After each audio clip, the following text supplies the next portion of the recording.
संपूर्ण कोकणाचं मुखपत्र कोकण दर्पण ह्या वर्तमानपत्राच्या 15व्या वर्धापन दिनानिमित्त 28 फेब्रुवारी रोजी संपन्न होत असलेल्या राज्यस्तरीय गौरव पुरस्कार सोहळ्यामध्ये आपण राज्यस्तरीय उद्योग दर्पण पुरस्काराने सन्मानित करणार आहोत नवी मुंबईतील सुप्रसिद्ध उद्योजक अर्थात जोशी होम्सचे व्यवस्थापकीय संचालक श्री रवींद्र जोशी यांना.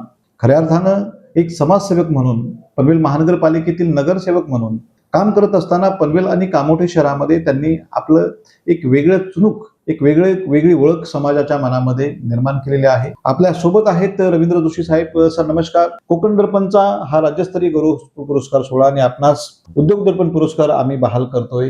काय प्रतिक्रिया व्यक्त कराल सर? नमस्कार.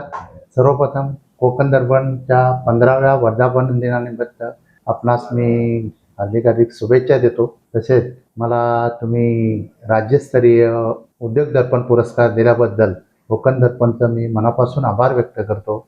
आणि गेली 15 वर्षे मी या व्यवसायात काम करत आहे आणि या व्यवसायातून मला समाजसेवा कशी करता येईल, त्या समाजसेवेत या समाजाचे काहीतरी मी देणे आहे या उद्देशाने मी माझी स्वतःची रविशेठ जोशी चॅरिटेबल ट्रस्ट व माझा स्वतःचा business Joshi homes builders and developers या फर्मनी माझा व्यवसाय मी करत असतो आणि त्या व्यवसायातून समाजाची कशी मला सेवा करता येईल हा माझा उद्दिष्ट आहे. नक्कीच सर. ज्या पद्धतीनं एक व्यावसायिक असून देखील व्यवसाय करताना समाजाची जी काही जाणीव आहे, समाजाची जी काही बांधिलकी आहे आपण जपताय. पुन्हा एकदा लोकनेते रामशेठ ठाकूर साहेब असतील, पनवेलचे आमदार प्रशांतदा ठाकूर साहेब असतील, यांच्या माध्यमातून पनवेल महानगरपालिकेमध्ये कामोठ्याचं नेतृत्व करण्याची संधी मिळाली.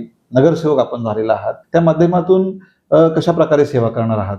नक्कीच. खरोखर लोकनेते रामशेठ ठाकूर साहेब यांचं मी मनापासून आभार व्यक्त करतो आणि माननीय आमदार प्रशांतदा ठाकूर यांचंही, कारण त्यांनी मला ही सेवा करण्याची संधी दिली. या कामोठ्यामधून उमेदवारी दिल्याबद्दल मी त्यांचं मनापासून आभार व्यक्त करतो आणि जनतेची सेवा करण्याची त्यांनी मला संधी दिली. नक्कीच त्यासाठी पदाचा मी नक्कीच जनतेसाठी उपयोग करेन एवढं मी नक्की सांगू शकतो. आपण पाहतो की संपूर्ण कोकणामध्ये आम्ही कोकण दर्पण हे वर्तमानपत्र चालवतोय. त्या वर्तमानपत्राला 15 वर्ष पूर्ण होत आहेत. काय शुभेच्छा द्याल कोकण दर्पणला या निमित्तानं? खरोखर कोकण दर्पण या 15वा राज्यस्तरीय वर्धापन दिन सोहळा आपण साजरा करत आहेत. त्या वर्धापन दिनासाठी माझ्याकडून व माझ्या परिवाराकडून मी तुम्हाला हार्दिक शुभेच्छा देतो. धन्यवाद. हे होते एक सुप्रसिद्ध उद्योजक रवींद्र जोशी साहेब.